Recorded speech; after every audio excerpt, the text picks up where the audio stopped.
Hello hello hello. तो कैसे हैं आप लोग? आज मेरी आवाज़ शायद थोड़ी वियर्ड साउंड करे। I am actually kind of sick, तो इसीलिए I am sorry if the audio sounds bad. अब आज का जो वीडियो है it is totally a rant. मैंने इसके लिए ना ही कोई स्क्रिप्ट तैयार की है, ना ही मेरे पॉइंट्स मैंने जॉट डाउन किए हैं। तो जैसे जैसे मुझे चीज़ें याद आएगी मैं बोलता रहूँगा। इस वीडियो का ना ही कोई स्ट्रक्चर होगा ना कुछ होगा। तो यस्टरडे मैंने देखी मेरी जिंदगी की सबसे बुरी movie, and that saying a lot, क्योंकि मैंने काफी मूवीज देखी है इंक्लूडिंग द इटर्नल्स। तो यस्टरडे फैमिली के साथ कोई मूवी देखनी थी और नेटफ्लिक्स पे नई आई थी भूल भुलैया 3। अब इस मूवी के लिए मैं थिएटर तो जाने वाला नहीं था, तो इधर कुछ फैमिली एंटरटेनमेंट के नाम पे ये मूवी देख ली and I thoroughly regret it. This movie is the worst movie I have ever seen. इस मूवी का ना ही कोई स्ट्रक्चर है, kind of like this video, और ना ही कोई प्लॉट है। इस मूवी का प्लॉट इतना फोर्स्ड है और इतने सारे लूप होल्स है that it doesn't make sense at all. इस मूवी में कुछ भी हो रहा है। अरे भूल Bhulaiyaa 1 was a masterpiece। Priyadarshan जी ने क्या बैलेंस स्ट्राइक किया था बिटवीन हॉरर एंड कॉमेडी। ये शायद अनपॉपुलर ओपिनियन होगा, लेकिन till now I actually believe कि विद्या बालन के कैरेक्टर पे मंजलिका हावी हो गई थी। It was a supernatural thing, क्योंकि पूरी मूवी में हल्के हल्के हिंट्स भी है, जैसे कि विद्या बालन वो पलंग उठा लेती है और मूवी में पहले ही बोला गया था कि 4 पहलवान लगेंगे उस पलंग को हिलाने में, एंड उस सीन की भी सस्ती कॉपी इस मूवी में है। भूल Bhulaiyaa 2 was a decent movie, I didn't mind it that much। वो अपना कॉमेडी और हॉरर ठीक ठाक ही कर रही थी। I wouldn't put it on the same level as भूल भुलैया 1, लेकिन फिर भी वो बुरी मूवी नहीं थी। It was a mediocre movie और एन अबव एवरेज मूवी। लेकिन भूल भुलैया 3 में कुछ भी हो रहा है, ना ही इसकी कॉमेडी अच्छी है, ना ही हॉरर अच्छा है, ना ही किसी की एक्टिंग अच्छी है। ये मूवी देख के मेरे ओपिनियन में ऐसा ही लग रहा था कि ये मूवी बिना किसी स्क्रिप्ट के बनाई गई है और ना ही कोई केयर या अटेंशन डाला गया है, क्योंकि कोई भी मूवी जिसमें हल्का सा भी अटेंशन डाला गया हो उसमें ये नहीं होगा।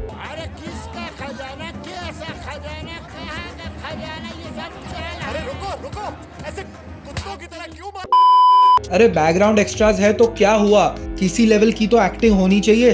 This is a professional Bollywood movie, ये कोई नुक्कड़ नाटक नहीं है। ऑनेस्टली मेरे स्कूल के ड्रामास में इससे अच्छी एक्टिंग की गई है यार। इस मूवी का हॉरर एलिमेंट ज्यादा स्कैरी नहीं है, सिर्फ और सिर्फ कंफ्यूजिंग है। और कंफ्यूजन भी ऐसा नहीं कि कुछ ज्यादा ही इंटेलेक्चुअल चीज हो रही है और आपको समझ नहीं आ रहा। नहीं, इट इज मोर कि कुछ ज्यादा ही वाहियात चीज हो रही है और मेरा दिमाग ये कॉम्प्रिहेंड ही नहीं कर पा रहा। टर्न्स आउट दो मंजलिका है, लेकिन दोनों एक दूसरे को हेट करी है, लेकिन दोनों भूतनी वाले काम ही नहीं कर रही। इस पूरी मूवी में कोई भी कैरेक्टर सीरियसली हर्ट नहीं होता, except for that one random CEO जिसको हवेली खरीदनी है। उसके सिवा कोई भी इस मूवी में हर्ट नहीं हुआ है। जस्ट फॉर कंपैरिजन, भूल भुलैया 1 के स्टार्टिंग में ही झूले वाले सीन से दिखाया गया है कि स्टेक्स कितने हाई है। एक पूरा सस्पेंस बिल्ड करके रखा था, और जो एंडिंग में इमोशनल सा रिवील किया गया है कि एक्चुअल भूत तो कार्तिक आर्यन का पास्ट वाला कैरेक्टर ही है, वही असली मंजलिका है। कंट्रोल उदय।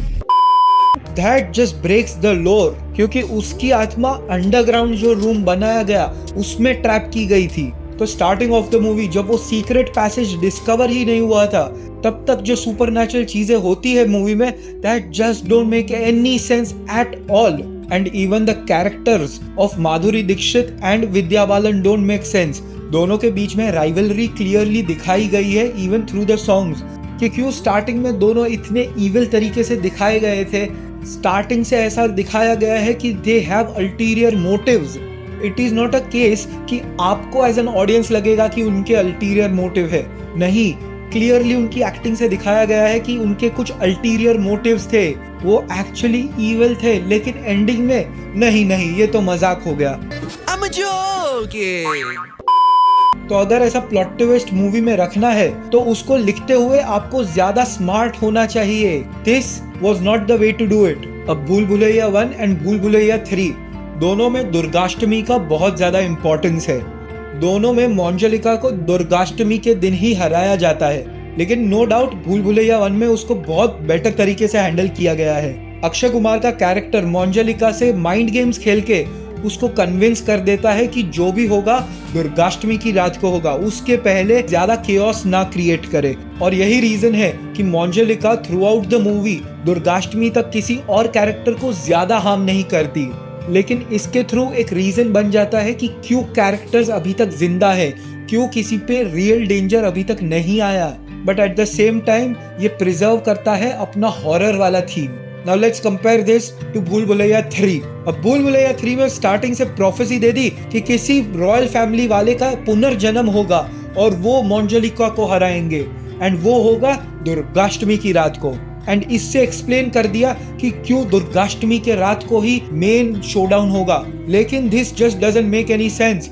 अगर मोंजलिका या फिर कार्तिक आर्यन वाला मोंजलिका ये देखेगा तो of course royal family members को इंस्टेंटली मारने लगेगा। ये क्या ही हो रहा है कि पास्ट में वो रॉयल गार्ड्स को ऐसे ही मार रहा था और अपने बाप को मार दिया, लेकिन इधर आके कुछ नहीं कर रहा, बस एक दो लोगों पे वश ले लिया और डराने लगा। अरे ये किस तरीके का भूत है जो किसी को हार्म कर ही नहीं रहा। This is just very poorly written. That's just lazy writing. और इस मूवी की राइटिंग इतनी खराब है, इस मूवी का डायरेक्शन इतना खराब है कि इस मूवी के related almost everything is terrible.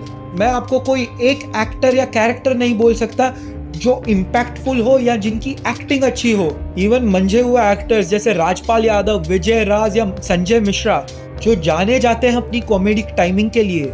लोग बोलते हैं मैं बदला बदला सा लगता हूँ, आपका क्या ख्याल है मंत्री जी? क्यूज में हमको उल्टी आ रहा है। Thank you. सुनिए मेनू कार्ड लाइए। क्या? अरे एक प्लेट बिरयानी दो यार। कल जो तेरा था आज वो मेरा है और आगे भी मेरा ही रहेगा। बरखुदार, आर यू अंडरस्टैंड मुन्ना? उनसे भी खराब कॉमेडी करवा रहे हैं। Even Madhuri Dixit and Vidya Balan who are phenomenal actors, उनकी एक्टिंग भी काफी अननेचुरल लग रही है। माधुरी दीक्षित तो पूरी मूवी में बहुत ही ज्यादा अननेचुरल, बहुत ही ज्यादा फेक लग रही है, and Vidya Balan also feels different in a bad way. अब कुछ लोग बोलेंगे कि कार्तिक आर्यन की एक्टिंग जब वो प्रिंस की एक्टिंग कर रहे थे वो बहुत अच्छी थी। इधर मैं अग्री नहीं करूंगा। In my opinion emotional acting is fairly simple, it is fairly doable even bye an average actor. मैंने कहीं तो ये सुना था कि जो इमोशनल एक्टिंग होती है, जो एक्टिंग एक्सट्रीम पॉइंट्स पे होती है इमोशंस के, जैसे कि एक्सट्रीमली हैप्पी या फिर एक्सट्रीमली सैड, या फिर कोई कैरेक्टर जो मेंटली बीमार है और उसकी out of the box acting हो, out of the norm acting हो, वो काफी इजी होती है और ऑडियंस को भी इम्प्रेस कर देती है। बट रियल एक्टिंग इस जब आप सादगी से इमोशन कन्वे कर पाओ। और मेरा पॉइंट प्रूव करने के लिए मैं आपको इरफान खान साहब की ये एक क्लिप दिखाना चाहूंगा। लोगों को हक जमाना आता है, रिश्ता निभाना नहीं। मार खाना मेरी अम्मी को लगता था उनकी ड्यूटी है, तो एक दिन अब्बा जी को मैंने दे दिया एक,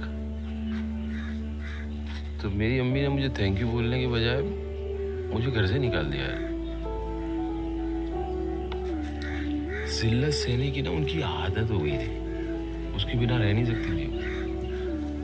बेवड़े के पीछे जो बाप था उससे मैं कभी मिला ही नहीं, इसलिए लोगों को बोलता हूँ मैंने अपने बाप को देखा ही नहीं।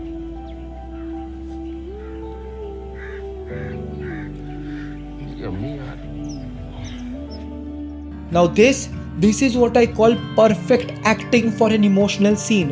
I'm sorry to say this and no hate to Kartik Aaryan, लेकिन उनकी जो एक्टिंग थी वो काफी एवरेज थी, even for the prince part. अब जो बैड विजन और बैड डायरेक्टिंग है ये सिर्फ और सिर्फ मूवी, उसकी स्टोरी, उसके कैरेक्टर्स को खराब नहीं करती, उसके सॉन्ग्स को भी खराब करती है। मैं जब आमी जे तोमार 3.0 वर्जन देख रहा था तब मैं बहुत कंफ्यूज था क्योंकि सॉन्ग बहुत ही ज्यादा स्ट्रेंज लग रहा है।